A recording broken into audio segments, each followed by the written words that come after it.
Red book లో నేను ఏం చెప్పా? రెడ్ బుక్ గురించి నేను చాలా క్లారిటీ ఇవ్వాలనుకుంటున్నాను ఈరోజు.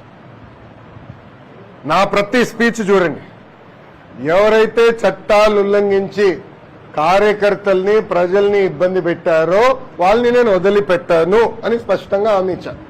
మళ్ళీ రిపీట్ చేస్తున్నా, చట్టాలు ఉల్లంఘించిన ఓకే.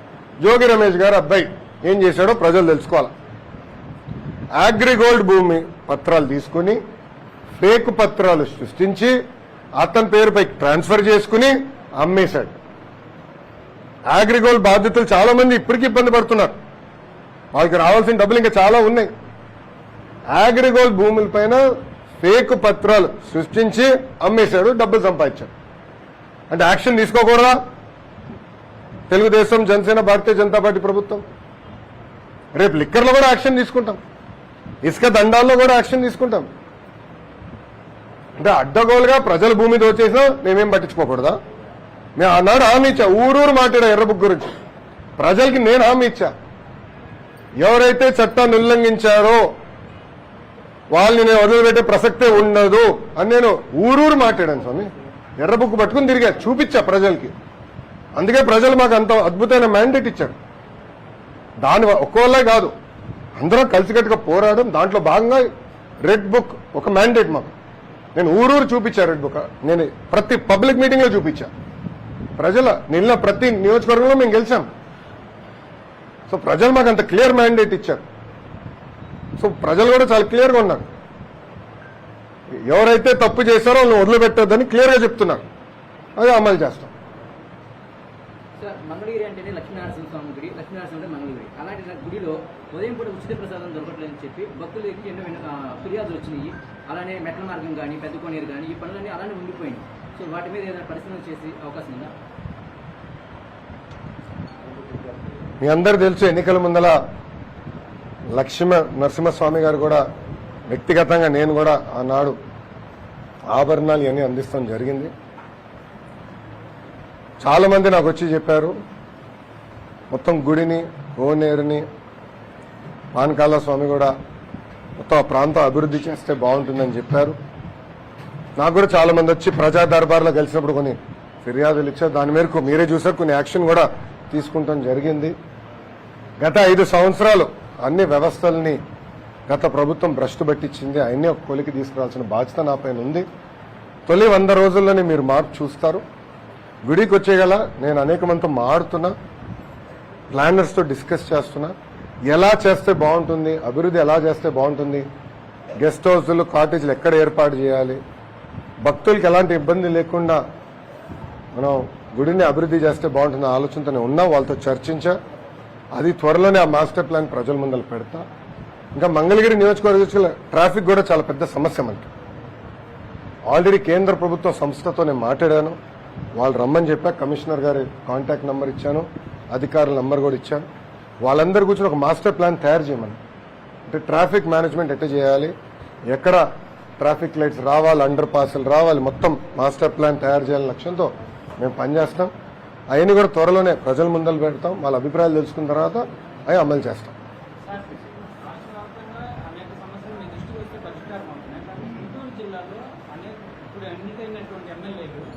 అధికారులతో చాలా సమస్యలు ఎదుర్కొంటున్నారు. మీరు జిల్లా మంత్రిగా రివ్యూ మీటింగ్ ఎప్పుడు పెట్టేటటువంటి అవకాశం ఉంది, దాంతోపాటు ఎమ్మెల్యేలతో మాట్లాడుతున్నారు. ఆల్రెడీ శాసనసభ్యులు అందరినీ కలుస్తున్నానమ్మా. నా దృష్టికి అయితే ఆ సమస్య రాలేదు. అందరితోనే మాడుతున్నా, నా దృష్టికి అయితే రాలేదు. ఒకరిద్దరు అధికారులు ఇంకా గత ప్రభుత్వంలో ఉన్నారు. అంటే మేము ఏంటంటే కక్ష సాధింపు భాగంగా ఏదో ఆలోచన ఏదో మాకు లేదు. అందరినీ తీసేయాలన్న ఆలోచనలు మేము లేము.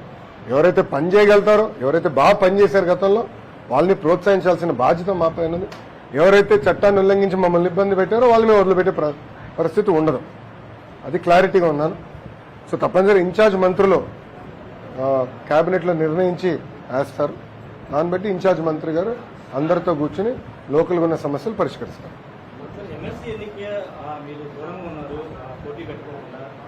కానీ ఆ పార్టీ వాళ్ళు మాత్రం ఓడిపోతాను భయంతోనే వాళ్ళు కట్టలేదు. 164 శాసనసభ్యులు గెలిచిన తర్వాత ఇది ఎన్డీఏ కూటమి గెలిచిన తర్వాత కూడా వైకాపాకి బుద్ధి రాదు. చంద్రబాబు నాయుడు గారు చాలా స్పష్టంగా నో హార్స్ ట్రేడింగ్, వాళ్ళ పార్టీ వాళ్ళని తీసుకునేదానికి లేదు. ఎవరైనా వచ్చి కూటమిలో చేరాలనుకుంటే రాజీనామా చేసి రావాల్సిందే అని చాలా స్పష్టంగా చెప్పారు. గతంలో మనం చూసాం లోకల్ బాడీ ఎన్నికలు ఎట జరిగినా తెలుగుదేశం, జనసేన, భారతీయ జనతా పార్టీ కార్యకర్తల్ని ఇంట్లో కట్టేసి హౌస్ అరెస్టులు చేసి బయటికి రానికుండా అనేక ఇబ్బందులు పెడతాం జరిగింది. అడ్డగోలుగా రిగ్గింగ్ చేసి గెలుస్తాం జరిగింది. దాంట్లో భాగంగా వాళ్ళకి సూపర్ మెజారిటీ ఉంది. సో చంద్రబాబు నాయుడు గారితో మేము అందరం చర్చించినప్పుడు, పార్టీలో చర్చించినప్పుడు చాలా స్పష్టంగా నో హార్స్ ట్రేడ్. నాకు ఒక ఎమ్మెల్సీ ముఖ్యం కాదు, చాలా క్లియర్గా ఉన్నాను. ఏమన్నా పార్టీలో చేరాలంటే రాజీనామా చేసి రమ్మని చెప్పండి, అప్పుడే మనం ఏమైనా చేద్దాం తప్ప, లేదంటే ఏదో ఒక ఎమ్మెల్సీ గెలిచేదానికి వాళ్ళని తీసుకుంటే కరెక్ట్ కానే కాదు చాలా స్పష్టంగా చెప్పారు. సార్, వైసీపీ అఫీషియల్ గా పార్టీకి సంబంధించినటువంటి వెబ్సైట్లు పెట్టారు. అన్నా క్యాంటీన్లు పైసా వసూలు క్యాంటీన్లుగా మారుతున్నాయి, ప్రజలు డబ్బులతో పెడతామని, ఇప్పుడు క్రెడిట్ మాత్రమే కావాలని టీడీపీ క్రెడిట్ చేసుకుంటుంది, డబ్బులు వసూలు చేస్తున్నాం విధంగా వెబ్సైట్లో డైరెక్ట్ చెప్పే కదా ఫేక్ జగన్ అని. ఇప్పుడు అర్థమైంది కదా, ఫేక్ జగన్ అంటే అదే కదా. 5 రూపాయలు అన్న క్యాంటీన్, 5 రూపాయలకు భోజనం పెడతానని మేము హామీ ఇచ్చాం, అది అమలు చేశాం. అసలు అన్న క్యాంటీన్ గురించి మాట్లాడే హక్కు వాళ్ళకి ఎక్కడి నుంచి వచ్చింది? సూటిగా ప్రశ్నిస్తున్నా. ఆ ఫేక్ జగన్ ని నేను సూటిగా ప్రశ్నిస్తున్నా. అన్న క్యాంటీన్ గురించి మాట్లాడే హక్కు నీకు ఎవరిచ్చారు? అన్న క్యాంటీన్ మూసేసింది మీరు, మళ్ళీ మీకు మాట్లాడే హక్కు ఎవరిచ్చారు? ఇంకోటి అడుగుతున్నా, దాతలు రమ్మంటున్నా, తప్ప అది? అకౌంట్ ఇచ్చా, అది ఏ account? Government of Andhra Pradesh account.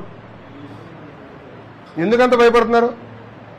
అంటే వాళ్ళలాగా లిక్కర్లో సొంత అకౌంట్లు మేము ఎప్పుడు పెట్టుకోం స్వామి, వాళ్ళలాగా ఇసుకలో మేము సొంత అకౌంట్లు మేము పెట్టుకోం. ఏ వచ్చినా ప్రభుత్వానికి ఇస్తాం, ప్రభుత్వం నడుస్తూ ఉంటుంది. అన్న క్యాంటీన్ ఒక వ్యవస్థగా ఏర్పాటు చేయాలి, శాశ్వతంగా నడవాలన్న ఆలోచనతో మేము ఉన్నాం. దాతలు ముందరకు వస్తారు, దాతలు ఆదుకుంటారు, ఒక నిధి ఏర్పాటు చేస్తాం. ఆ నిధి నుంచి వచ్చే ఇంట్రెస్ట్ కానీ అన్ని ఖర్చు పెట్టి అన్న క్యాంటీన్లు అద్భుతంగా నడిపిస్తుంది తెలుగుదేశం, జనసేన, భారతీయ జనతా పార్టీ ప్రభుత్వం. ఏంటమ్మా ముందల ఏ రంగు ఉండేదన్నా?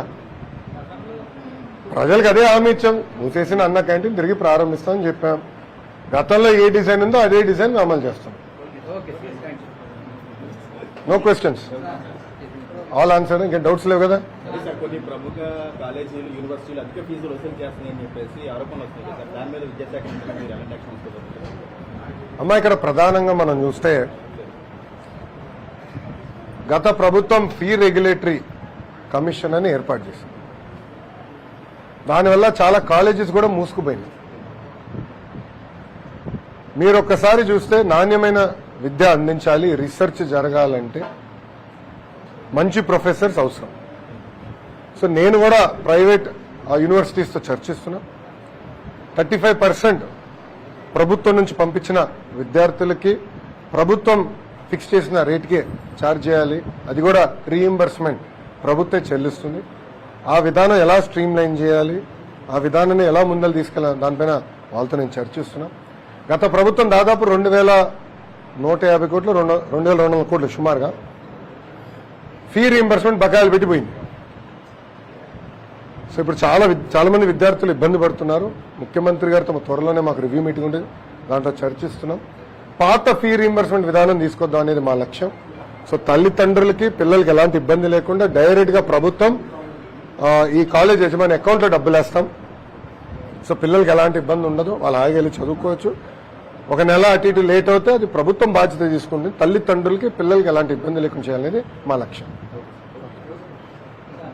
స్వచ్ఛాంధ్ర కార్పొరేషన్లో ప్రభుత్వంలో జరిగినటువంటి అవినీతిని మీరు ఏ విధమైన చర్యలు తీసుకుంటారు? స్టెప్ బై స్టెప్ వస్తాం స్వామి. ఇప్పుడు మా హెచ్ఆర్డీ డిపార్ట్మెంట్లో కూడా పెద్ద ఎత్తున కుంభకోణాలు జరిగింది. స్కూల్ కిట్ కొనుగోలులో కుంభకోణం జరిగిందని గౌరవ శాసనసభ్యులే శాసన సభ సాక్షిగా, శాసన మండలి సభ్యులు శాసన మండలి సాక్షిగా నన్ను ప్రశ్నించారు. దానిపైన నేను కమిటీ కూడా వేస్తానని హామీ ఇస్తాం జరిగింది. సో గత ప్రభుత్వంలో ఏ డిపార్ట్మెంట్లో చూసినా కుంభకోణం జరిగింది.